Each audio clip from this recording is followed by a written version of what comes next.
Hi, this is Racheal Murphy from the Multidimensional Show, and with me today we have Dionne Roberts, who will be with us at the next event on Saturday, the 8th of September.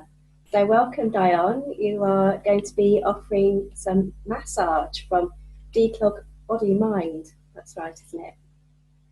Yeah. Hi everyone, my name is Dionne Roberts. My business is called Declog Body Mind, and one aspect of that is a pop-up massage stool, which I have, and I offer, or should I say, my stall travels to shows and fairs, events of all kinds, of all nature, whether it's business, whether it's leisure, like the Multidimensional Show, whether it's well-being based or whether it's a music venue or music festival. And this stall, this pop-up massage venue, has been going for a couple of years now. Yeah, I had some massages in the past, and they're amazing. I think more comes through when you're massaging, because you also, I see you do Reiki as well, and you use your drum to kind of help to, I guess, to kind of just realign the energy and the chakras and work on an energetic as well as a physical level. So it's kind of very holistic, your massage, and I felt really rejuvenated and relaxed after. Yeah, it was actually at the last show, wasn't it? And yeah, I had to function afterwards, which was quite a challenge. Yes, it was a singing bowl that I placed in the center of your body, and it was the singing bowl actually correlates to the sacral chakra, and I left you holding that. I left your body simulating that for quite some time after the massage. Yeah, sound healing is something I've brought into my massage work just over the past couple of years. A few months later, after the massage venue stall was founded, and the reason why is because I'm a Yoga Nidra teacher. So with Yoga Nidra, I use sound, soundscape, to emphasize the theme and the topic of the pieces that I create in Yoga Nidra. So since then, or from that, I extended that out to my massage work and started to use sound healing as a tool to heal the physical body, and all the different layers of that the physical body is connected to, such as the emotional layer, the mental layer, and the spiritual layer of ourselves. Yeah. Wow. Yeah, I really like that combination, that you've combined all those different elements. You actually do quite a few things, don't you? Yoga Nidra, which I've been to as well, outdoors with you, that was amazing, and various different therapies and sound baths. So yeah, beautiful kind of combination of different abilities and gifts there. I just wanted to read the paragraph that you've got on your website about you, which I think is beautiful encapsulation of what you're about. You put, when I'm asked what do I do, I usually stumble, but in all honesty, my job makes the world a better place. I was born as the oldest girl in a large family, and so duty was always calling. Then at the age of 11, it was evident that my life would never be normal, but it wasn't confirmed until I was 21. While training to become a professional contemporary dancer, my suspicions were confirmed. Diagnosis were then visible to disease. My life became a devotion to truth. Ever since then, I do what I can do to make a difference, a meaningful difference, for this is the purest of joy. As Joseph Campbell said, follow your bliss. Just like that.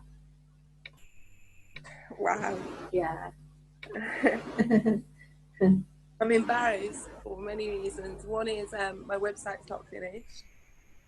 So when people see it and look at it, I go, oh, you've seen that?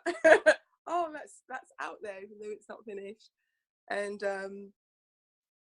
yeah, wow. Yeah, sometimes I'm more open than other times, and I can't believe I wrote that.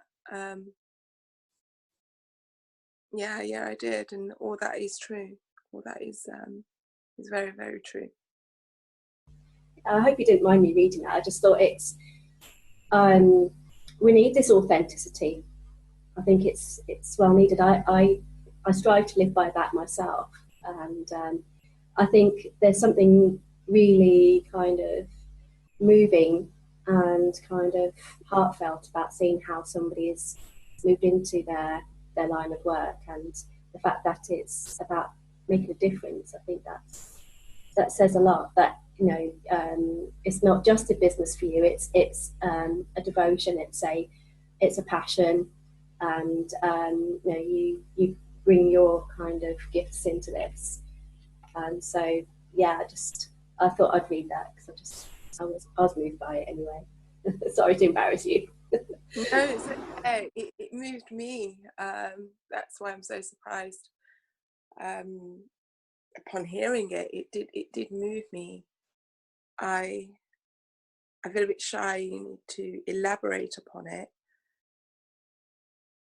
so you'll have to ask me a specific question. But it's all true. The work that I do is born out of me, and it's not something I was thinking, oh gosh, what do I do to earn money, and therefore I'll train on this, and people that do this seem to have a fun time or a good income or a very mobile lifestyle, and therefore I do it.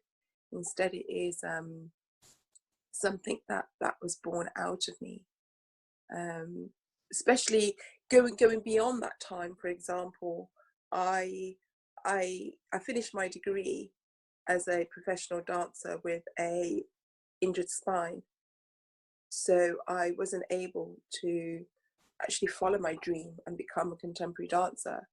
Instead, I was taken well back to basics and actually learn how to walk again. So this is some years after that paragraph that was written, and having to learn how to walk again. For example, I was very fortunate in where I lived that it was a hippie commune, and they had knowledge and contacts of all different types of holistic therapies. And this is in the late 80s, early 90s.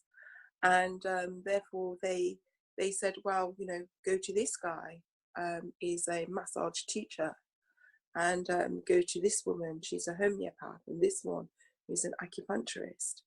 And I never knew about any of these things, and not many of the people did back in the, we're talking about the 1990s, 1991, 99. It was a very unique and short, a very close circle. You had to have been weird, I guess, to have known about those things then. So I was very fortunate that I had somebody giving me these people and giving me these numbers, and it was them that helped me get back on my feet. And also along with that, Ashtanga yoga was brought to the UK, and I started doing Ashtanga yoga with a woman called Penny, who's now emigrated back to Canada, and that was in 97. And I still couldn't walk much at that time. Ashtanga yoga is one of the most physical forms of yoga, and I did it with two chairs at the side of me doing a salute, and I would hold onto the chair and go down on one knee, then go down on the other knee, then one hand, then the other hand, to go into plank, to go into an upward dog and a downward dog. And that's how, and everybody had done you do 5 salutes of A and 5 salutes of B, and I would do one of each, because that's how disabled I was. And I just continued. And the reason I did it is because I love dancing, which is, the most physical, athletic form of movement there is. And so every other form of yoga to me at that time was extremely boring. And my body, that was my mind, should I say, was such an active mind, that to give me something so still moving, I couldn't bear to do. And I was young, I was in early 20s.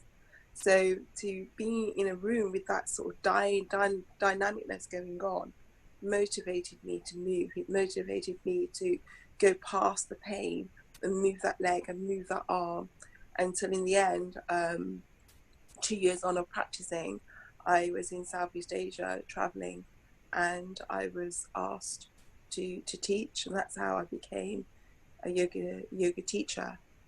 And then 20 years on, going from the most youngest form of yoga, and now teach the most stillest, the most unist form of yoga, where you do not move at all.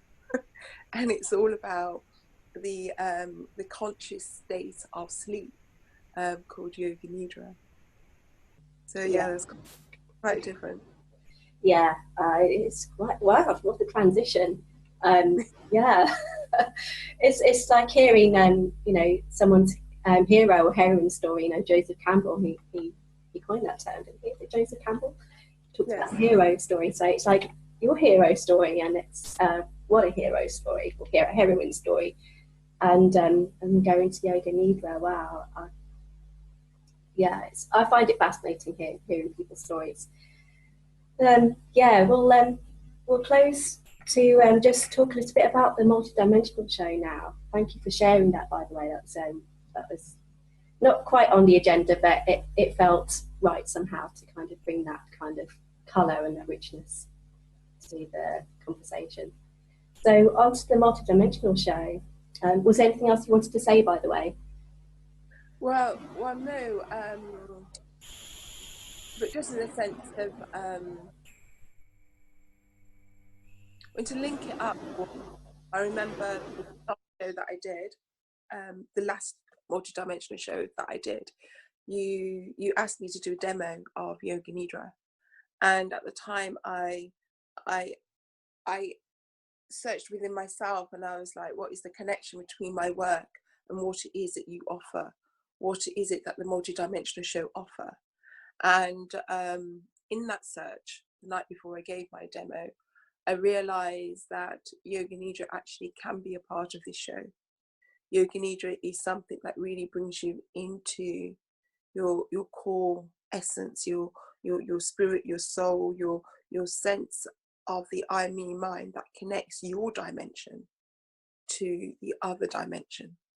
And without going, it's like we need to go in before we can go out. And therefore there is a place for it there, and therefore there is no difference. Yeah, it really synced up nicely, actually. It was, to me, multidimensional is about the different layers of reality and how they all link together through consciousness. So it tied in really nicely, and I like the fact that you brought that, because we can get sort of caught up in all the phenomena, but for me it's about what connects them, and you did that really nicely at the show, and it brought a stillness to the show as well that was wrapped it up really nicely at the end of quite a busy event, and just put all the threads together. So that was quite sort of impromptu, but it just flowed really nicely, didn't it? And the feedback and just feeling the energy in that room, it was beautiful, really peaceful. Yeah, kind of brought everyone together and kind of unified kind of field, or unified kind of consciousness. So thank you. Oh, thank you for having me. It was, I didn't know what to expect. And when you asked me to come along, you know, all these different stalls all offering different things, and then hearing some of the stallholders speak about their 5D experience, and some of the authors speak about their 5D experience. And even then I was like, well, what is 5D? The fifth dimension. And hearing them speak while I was working, by the way, that I was having some ping moments, and so was the person that I was massaging, and ping moments about, yes, I remember something similar in my life, or I know of someone who has that connection or that experience or that belief system. And some of the talks really did just blow my mind. And when I say blow my mind, sometimes I recognize that my mind was being protective of itself and rejecting of itself. And that was interesting. That was interesting to watch within myself. as to why, and allow me to journey and question as to why am I shutting down here, or why my belief system is rejecting that and not accepting that, or is unwilling to hear or be open to that. And then other times watching how my mind was able to, as I said, absorb and weave it into my own life experience. But either way, regardless of what reaction I did have to the things that I learned that day, it is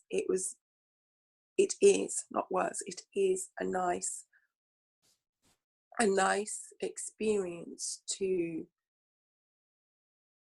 have within my life, so that I can walk through life with a bigger and more expanding view of life, of matter, and of non-matter. Yeah, that's great. That's a great summary. Thanks for that. Yeah, it is. It's there's so much scope. You know, even though I organise it myself, I'm kind of, you know, I'm stretched to, you know, encompass these different aspects. For me, it's truly infinite universe that we live in, and you know, we're here to explore. We're here to have fun. We're here to explore. We're here to know what it is to exist. So that encompasses so many different things, and you know, it's great to have that opportunity to give the stage and give the floor to everyone to kind of bring their gifts, their skills and experiences and their findings, and kind of get different people talking. Really, that's what it's ultimately about, that we all have a piece of the jigsaw puzzle. That's the view I take, and you know, some have bigger jigsaw puzzles than others, some may have a few more than others, but we're coming together and they're working together in that sense when we get together in these events. So yeah, each one is unique, and each one is life-changing and uplifting.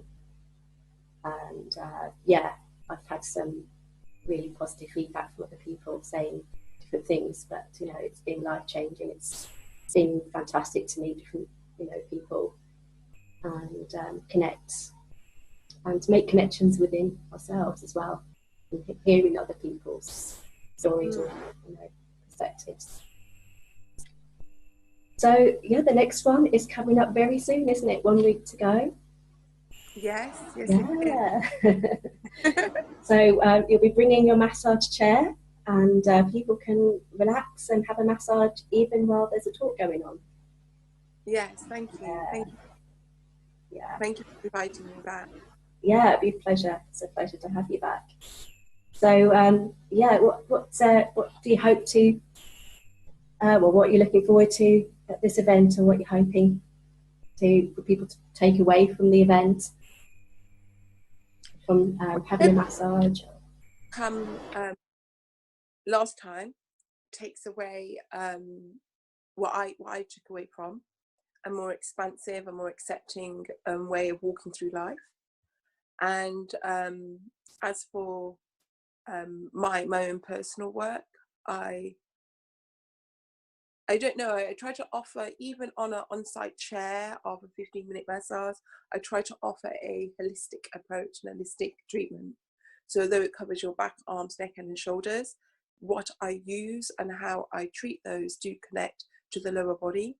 And therefore, I hope that when they leave from my chair, they also have an holistic experience, but also, due to the nature of the sound that I bring into my work, a more expansive view of themselves and that which connects them to the universe and others. Yeah, beautiful. I think back to what you said about that bowl that was on my Staples Centre, and I really needed that because I was so busy in my head. And I think that's common for lots of people, especially in the West. And to have that bowl there and to really feel into my body and have the physical touch, and then that, based on my sacred center, did something to ground me and to kind of center me, and you know, bring me in a little bit, because I was kind of quite fragmented, sort of running around and quite excited and a bit nervous at times. So it's quite good to just bring it all back in, and I really felt into my own power again and my own center again. So and by being able to do that, by being able to be that grounded, you're more rooted to be able to then give more. You're more rooted to be able to then see everything from a clearer and an equanimous state, so that you know actually what to prioritize and where to go next and how to order things. But when we're not rooted and when we're not centered, we operate in a very scattered way, and therefore things don't get the correct attention, the right order of attention. A lot of people fear being grounded, and they fear being earth. They feel that there's no value in being centered, and there is every value in being centered, because without being centered, we really cannot go higher.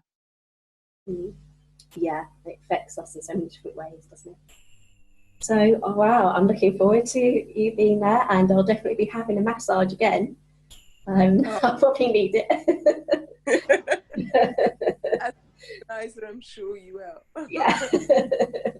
So thank you, Dionne, for chatting to me today, and you know, sharing a few more things about you. I've learned a bit more about you. I could definitely identify with some of your story in my own way, how that you know, life kind of takes you on a journey. So yeah, I honour that. Yes. So yeah, all power to you and what you're doing, and I look forward to seeing you on Saturday. I'm just going to give a bit of a end to the chat now and just tell people where they can find out more.